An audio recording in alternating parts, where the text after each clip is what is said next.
the last janitor of Sector 7. They called us dust movers. It sounds poetic, doesn't it, like we were some ancient order of monks tending to the cosmic winds? But in the reality of the 34th century, it was just a polite way of calling us the trash men of the galaxy. In a universe populated by beings made of pure light, sentient crystalline lattices, and ethereal energy, humanity was a biological curiosity, a relic of an era of meat and bone that the rest of the galaxy had long since evolved past. We weren't the warriors. We weren't the scientists. We were the guys who fixed the gravity leaks, scrubbed the radiation burns off the hull of the Dyson Sphere, and made sure the life support systems didn't choke on the waste of 1 trillion inhabitants. My name is Elias, and for 12 years, I have been the sole human technician assigned to Sector 7 of the Great Dyson Shell. If you've never seen the shell, try to imagine a structure so vast it encloses an entire star. It's a cage for a sun, harvesting every single photon to power a civilization that thinks it's divine. My bosses, the Aethel, were beings of shimmering golden energy. They didn't walk, they drifted. They didn't speak, they harmonized. To them, I was barely more than a domestic animal. They didn't even look at me when I passed them in the corridors. Why would they? I was slow. I was dirty. I had to eat, sleep, and breathe. I was environmental noise in their perfect, silent paradise. But there's one thing about being invisible, you see everything. I knew the Aethel better than they knew themselves. I knew they were arrogant. I knew they had forgotten how their own machines worked. And I knew that if the lights ever went out, they wouldn't have the slightest clue how to find the switch. The day the world ended started like any other Tuesday. I was deep in the bowels of the sphere's cooling array, elbow deep in a clogged plasma conduit. The heat was stifling, my jumpsuit was soaked in sweat, and I was listening to an old 20th century blues track on my headset to drown out the constant, low-frequency hum of the star. Then, the hum stopped. It wasn't a gradual fade. It was an instant, violent silence. It was the kind of silence that happens right before a bomb goes off. I pulled my arms out of the conduit, my heart hammering against my ribs. In 12 years, the sphere had never gone silent. I climbed out of the maintenance pit and ran to the nearest viewport.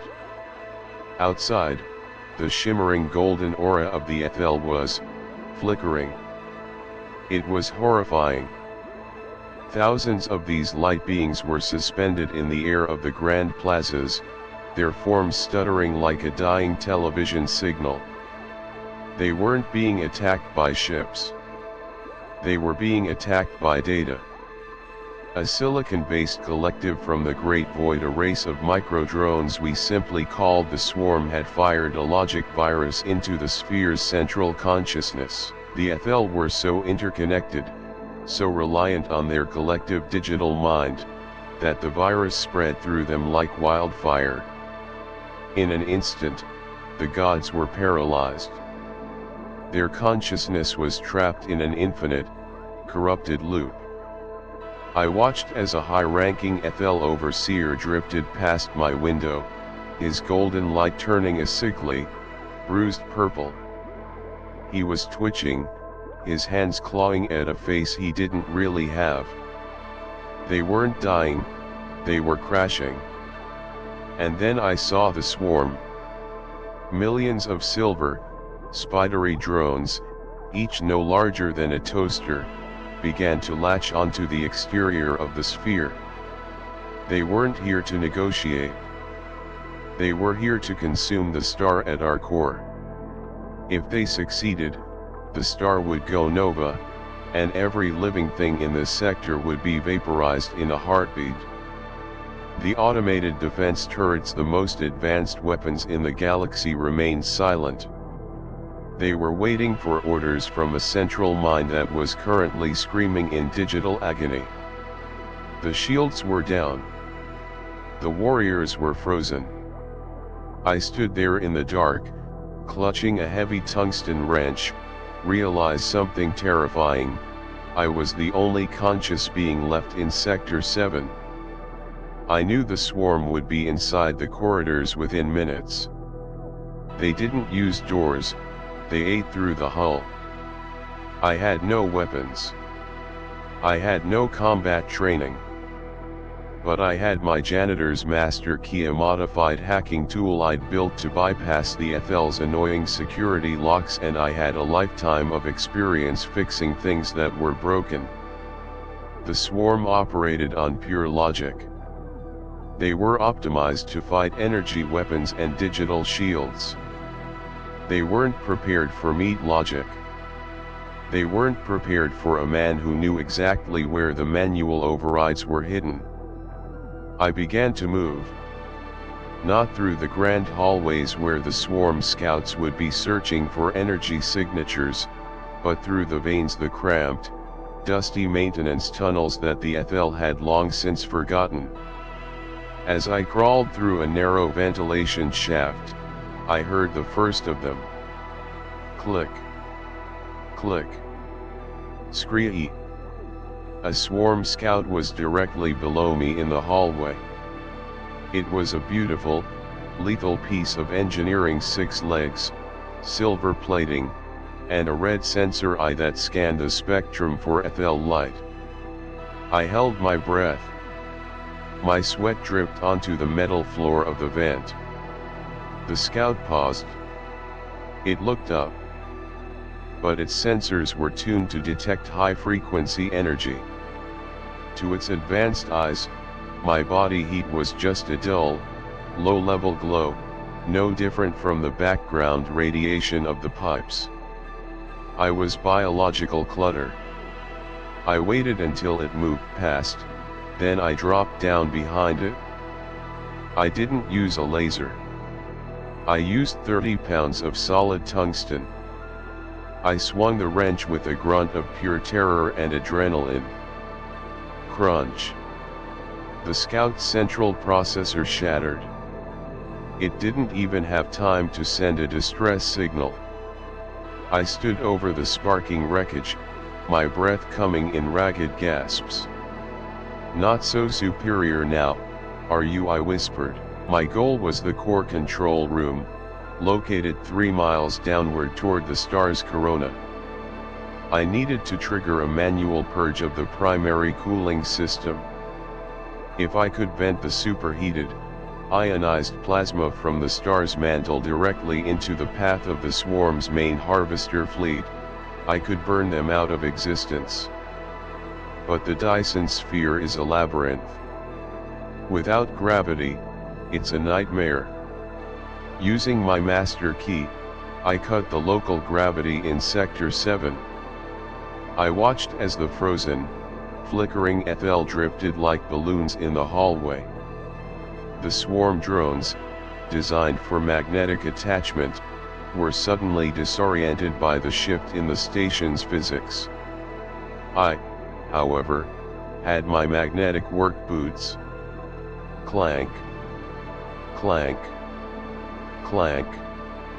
I ran along the walls, bypassing the swarm's search patterns. When I finally reached the core, the heat was unbearable. The walls were glowing orange. The star was being strained by the swarm's harvesters. I reached the main console and found the overseer, the same being who had looked through me for a decade. He was slumped against the glass, his light almost extinguished. I shoved him aside. "Sorry, Your Highness. I've got a job to do." I slammed my hands onto the console. "Access denied. Biosignature required." The system wanted the light of the Aethel. It wanted a god. It wouldn't accept a human. I screamed in frustration, pounding on the glass. The swarm were at the door. I could hear them cutting through the reinforced steel. I looked at the console, then at the massive power conduits running into the floor. I knew how these machines were built. The Aethel liked everything elegant and wireless, but underneath the gold plating, there was always a physical connection. I grabbed my hydroblaster, a tool meant for stripping carbon off engines, and turned the pressure to maximum. I sliced through the floor plating, exposing the raw, humming cables of the sphere's nervous system. The swarm burst through the door. 50 of them. Their red eyes locked onto me. They realized I was the source of the disruption. They leaped. I didn't try to fight them. I grabbed the raw end of a power cable, ignoring the fact that it was hot enough to melt skin. I jammed my wrench between the main power relay and the manual override switch, creating a crude, physical bridge. You are dismissed. I roared. 10,000 volts of raw stellar energy surged through the wrench, through my arm, and into the console. The pain was like nothing I'd ever felt, a white-hot lightning bolt that turned my vision to ash. But it worked. The manual override was forced open by sheer, dumb electrical force. The cooling vents of Sector 7 roared to life. Millions of tons of superheated plasma, the very fire of the sun, were redirected into the vacuum of space. Through the viewport, for one glorious, terrible second, I saw the swarm fleet. And then, I saw them turn into white-hot vapor. The harvester, the scouts, the drones, they were incinerated in a blast of solar wind that reached for 100,000 miles. I woke up on the floor of the control room. My jumpsuit was scorched, my hands were wrapped in emergency med foam, and my head felt like it had been kicked by a mule. The silence was gone.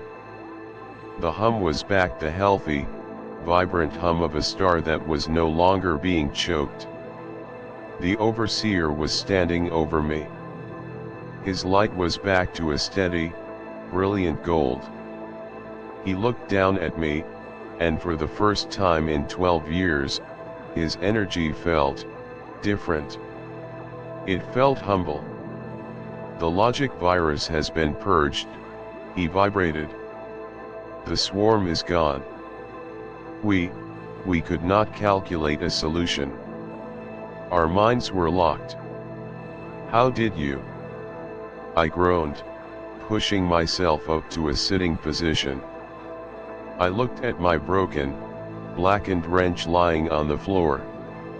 I didn't use logic, I said, my voice raspy.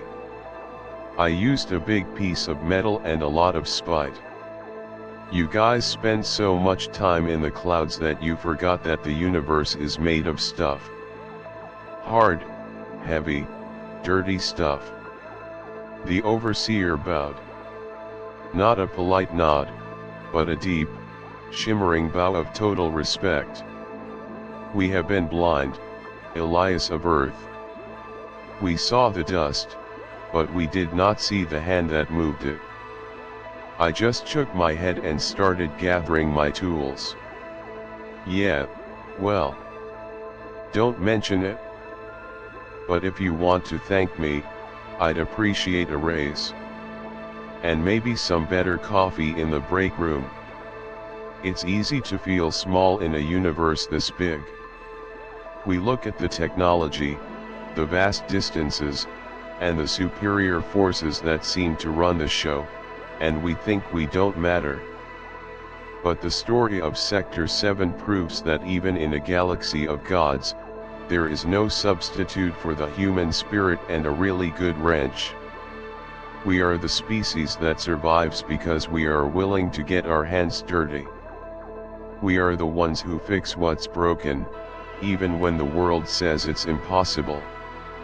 If you enjoyed this story of human grit and galactic survival, please show your support by hitting the like button. It helps us keep these stories coming from the far reaches of space. Subscribe to the channel and join our community of explorers.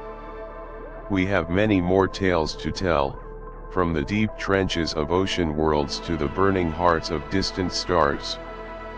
If you want to see what happens when humanity faces even greater odds, click on the suggested video on your screen right now.